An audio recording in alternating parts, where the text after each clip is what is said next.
बिस्मिल्लाहिर्रहमानिर्रहीम। अस्सलाम वालेकुम। फ़हमी सिद्दीकी इन्वेस्टमेनिया P6 लाउंज से आप लोगों की खिदमत में।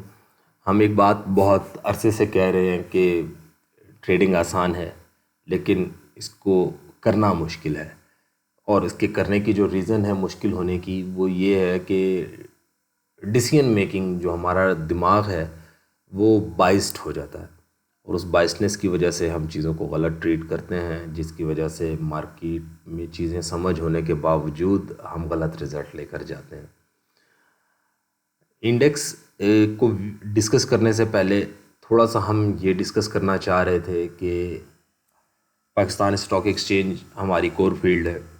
हमने यहाँ से स्टार्ट लिया और अल्हम्दुलिल्लाह मुझे तो पर्सनली इस फील्ड में काम करते हुए 19 साल हो गए, और इन्वेस्टमेनिया फॉरेक्स को सपोर्ट करते हुए, इन्वेस्टमेनिया PSX लॉन्च को सपोर्ट करते हुए 6 साल हो गए।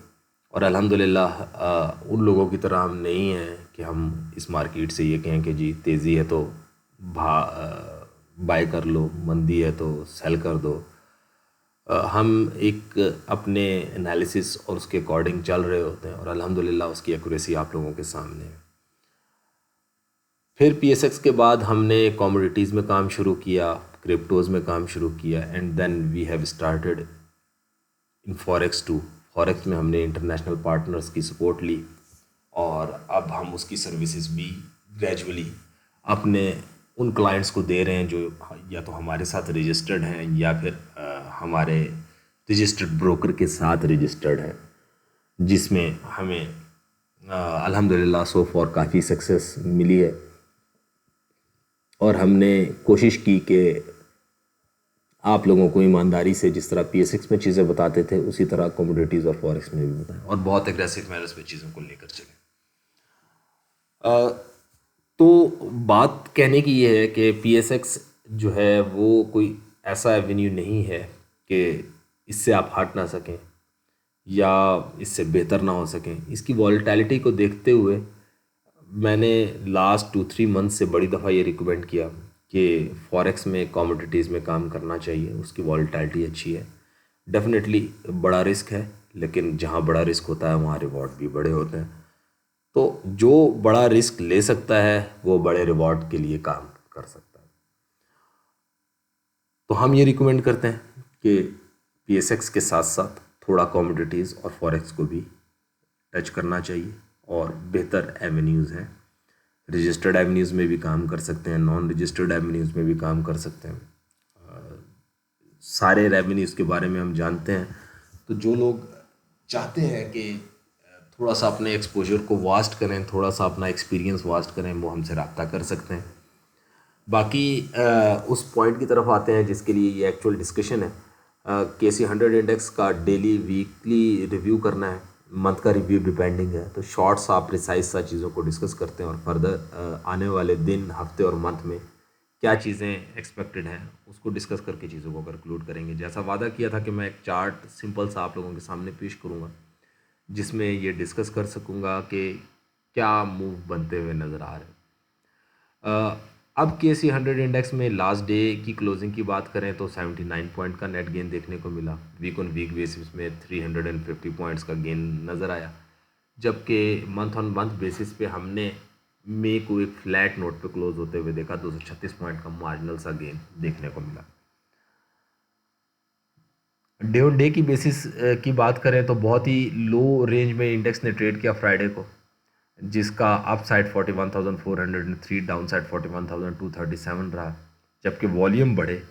ये एक अच्छी बात थी, और वॉल्यूम्स हमने डिप में जनरेट होते हुए देखे, तो ये फर्दर एक अच्छा व्यू था कि ना सिर्फ शॉर्ट कवरिंग हुई, बल्कि उस शॉर्ट कवरिंग को किसी ना किसी हद तक थोड़ी सी बाइंग से ही पर सपोर्ट ज़रूर किया।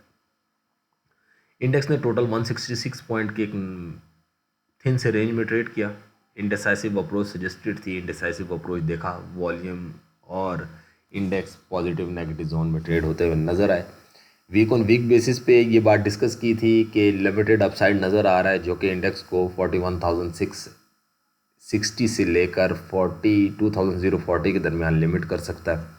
और अल्हम्दुलिल्लाह 41,852 का हाई बना। उसी रेंज, जिस रेंज की बात की थी कि यहाँ पे इंडेक्स लिमिट होगा, उस रेंज ने अपना काम किया। डाउन साइड पे 41,000 के अराउंड हमने साइकोलॉजिकल सपोर्ट प्लस 41,030 पे या 40 पे टेक्निकल सपोर्ट सजेस्ट की थी, उसने भी अपना काम किया। 407 मिलियन के वॉल्यूम जनरेट हुए, बेहतर वॉल्यूम थे और खातिर खा इजाफा देखने को मिला। प्राइस एक्शन जो बना that was good price action, suggest कर रहा है कि अगर बुल्स कम बैक नहीं भी कर रहे तो एटलीस्ट यहाँ पे बियर ज़रूर एग्जॉस्ट हो रहे हैं, उनको रेस्ट की ज़रूरत है, वो आराम करना चाह रहे हैं। तो जहाँ पे बियर्स आराम करना चाहते हैं वहाँ पे डेफिनेटली फिर किसी ना किसी लेवल पे बुल्स की एंट्री होने के चांसेस बढ़ रहे होते हैं। तो अब इन एरियाज़ में जहाँ पे वीकली क्लोजिंग हुई है, जो प्राइस एक्शन हम बनते हुए देख रहे हैं, उसमें चांसेस एग्जिस्ट करते हैं कि बियर्स रेस्ट करें, थोड़ा बहुत स्लीप करें और उस स्लीप का एडवांटेज लेने के लिए कुछ बुल्स तैयारी करें, कुछ कोशिश करें। So neutral to bullish move expected है इस वीक में, बेरिश मूव के चांसेस कम है। जबकि मंथ ऑन मंथ बेसिस पे जो रेंज हमने डिस्कस की थी वो थी जी 41,930 से 42,560 और बताया था कि इन एरियाज में प्रॉफिट टेकिंग ट्रिगर हो सकती है। उसने भी अपना काम किया था। डाउन साइड पे जिस सपोर्ट का जिक्र किया था 41,440 का, वो डेली बेसिस पे सपोर्ट काम करती रही। 41,000 या 40,930 से नीचे की क्लोजिंग डिस्कस की थी कि अगर होती है तो बियर्स फर्दर स्ट्रांग होंगे, जो कि नहीं हुआ। सो वॉल्यूम की बात करें तो वॉल्यूम में भी इंक्रीज़ देखने को मिला। अब हम आने वाले अगर दिन की बात करें तो आने वाले दिन में इंडेक्स जो है वो रिकवरी को सपोर्ट कर सकता है और 41,400 से 41,460 वाली इनिशियल रेंज है जहाँ पे अपसाइड पॉसिबल है। इसके ऊपर सस्टेनेबिलिटी आती है तो फिर इंडेक्स 41,660 से लेकर 41,930 वाली वीकली रेंजेस को टारगेट करेगा। जबकि डाउन साइड पे 41,240 एक अच्छी सपोर्ट बन रही है और अगर ये सपोर्ट टूटती है तो फिर 41,130 41,050 जहाँ पे expected bottom risk of the debt plus weekly first support लाया करती है।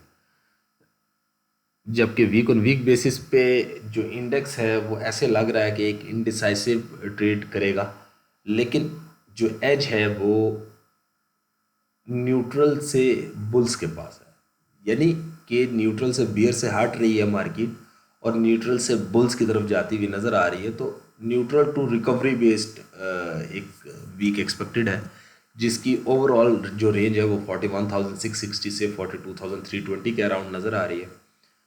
जबकि इसमें सपोर्ट अगर हम देखें तो 41,040 पहली वीकली सपोर्ट फॉलोड बाय 41,660 दूसरी weekly support and expected bottom risk of the week है। इससे नीचे जो है वो एज फिर बियर्स लेना शुरू कर देंगे, जिसके इस वीक में चांसेस काफ़ी कम है। अप साइड पे 41,840 फॉलोड बाय 42,050 जो है ये वीकली रेजिस्टेंसेज हैं। बुल्स के लिए 42,050 से ऊपर सस्टेन करना चैलेंज होगा, हो जाता है तो 42,320 पे हम एक्सपेक्टेड टॉप देख रहे हैं। और अगर वीक 42,320 से ऊपर क्लोज हो जाता है तो जो न्यूट्रल से बुलिश वीक हम एक्सपेक्ट कर रहे हैं वो फिर बुलिश फेवर में क्लोज होगा। ये चार्ट आप लोगों को नज़र आ रहा है। इस चार्ट में हमने जो चीज़ें सजेस्ट की थी अब तक तो वो चीज़ें काम करती हुई नज़र आई। लेट्स सी कि कैसे काम होता है। ये चार्ट हमने 25 अप्रैल को सजेस्ट किया था और उसके बाद से लेकर अब तक ये आप लोगों के रिकॉर्ड का हिस्सा है। इसमें हमने कोई निगेट होते हुए व्यूज़ नहीं देखे। मंथ ऑन मंथ बेसिस की अगर हम डिस्कशन करें तो एक इनडिसाइसिव और चॉपी मंथ एक्सपेक्टेड है, जिसमें मंथ ऑन मंथ बेसिस पे एज बियर्स के पास है, जो कि इंडिकेट कर रहा है प्रॉफिट टेकिंग ऑन स्ट्रेंथ होना चाहिए, स्पेशली अगर हम इनिशियल मंथ में देखते हैं। तो अब अगर आप वीक का व्यू देखें जो कि ये बताना शुरू हो गया कि एज बुल्स के पास है, डे ऑन डे बेसिस पे भी ये बताना शुरू हो गया कि जी neutral to bullish recovery based move है। वीक ऑन वीक बेसिस पे भी सेम ऐसा ही है। तो ये इनिशियली हम एक अपसाइड का मूव बनता हुआ देख रहे हैं। सो जिस टाइम फ्रेम में आप काम कर रहे हैं उसके एनालिसिस को फॉलो कीजिए और एक्सपेक्टेड जो टॉप है इस मंथ के लिए वो 42,330 से 42,900 के अराउंड है। हम 42,900 से ऊपर सस्टेनेबिलिटी एक्सपेक्ट नहीं कर रहे। ये हो जाता है तो फिर बुलिश ब्रेकआउट हो जाएगा। On the down side 40,470 to 39,740 जो सपोर्ट है वो लाइकली है, तो इंडेक्स इन लेवल्स को ट्रेड कर सकता है। कमिंग टू दी पॉइंट और चार्ट की तरफ आ रहे हैं जी। ये बहुत बड़े टाइम फ्रेम का चार्ट है, मंथली चार्ट है, और इसमें हमने स्टैटिक सपोर्ट्स और रेजिस्टेंसेस आप लोगों के सामने प्रेजेंट किए हैं, जिसमें आपके सामने 40,660 की एक सपोर्ट नज़र आ रही है। ये सपोर्ट है जी, ठीक है जी, जबकि ये रेजिस्टेंस बन रही है ये ब्रॉडर आउटलुक में। तो इंडेक्स के लिए जो चैलेंज है वो 43,800 के ऊपर सस्टेन करना है। बहुत मुश्किल लेवल होगा ये सस्टेन करना। और डाउन साइड पे जो एज है ओवरऑल वो बियर्स के पास है बार बार बड़े टाइम फ्रेम में, तो फिर 40,600 की जो सपोर्ट है वो टूट सकती है। और ये सपोर्ट टूटती है तो फिर ग्रेजुअली जो चैनल खुलेगा उसकी रेंज 40,600 से 38,000 के राउंड होना शुरू हो जाएगी।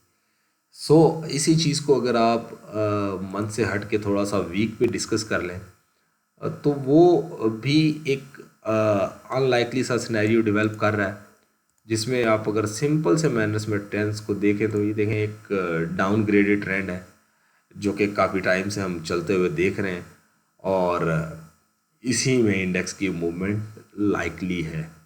डे ऑन डे बेसिस पे अगर चीज़ों को देखा जाए तो ये बिल्कुल उसी तरह का मूव है जिसकी हम बात ऑलरेडी कर रहे हैं कि एक, हाँ, एक चीज़ जो है वो यहाँ पे डिस्कस करने वाली है और काफ़ी इम्पॉर्टेंट है कि हम इंडेक्स में एक फ्लैग का पैटर्न बनते हुए देख रहे हैं, और ये जो फ्लैग का पैटर्न है ये ब्रेकआउट बेस्ड अगर पैटर्न कामयाब हो जाता है, जिसकी ये रेंज बनती हुई नज़र आ रही है, अगर मैं इसको थोड़ा सा हाईलाइट कर सकूं, एक ये एरिया और दूसरा ये एरिया, तो इसके दरमियान ही इंडेक्स ट्रेड करता हुआ नज़र आ रहा है।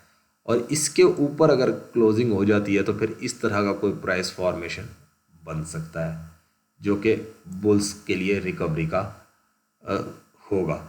और ये वाला एरिया टूट जाए तो फिर that would not good view, और फिर आप इस तरह का एक मूव बनता हुआ देख सकेंगे जो कि फाइनली इस एरिया को टारगेट करेगा। सो ओवरऑल जो पैटर्न है वो अब ग्रेजुअली बुलिश मूव को सपोर्ट करना शुरू हुआ है, इसलिए थोड़ा सा जो शॉर्ट कवरिंग का व्यू है उसको कवर करते हुए काम करना होगा। शॉर्ट की पोजीशंस अब कम लेने का टाइम है और बाइंग की पोजीशंस को आहिस्ता आहिस्ता बढ़ाने का टाइम है। सो जो चीज़ें डिस्कस कर सकते थे वो की है, अपनी दुआओं में याद रखिए। अस्सलाम वालेकुम वरहमतुल्लाह।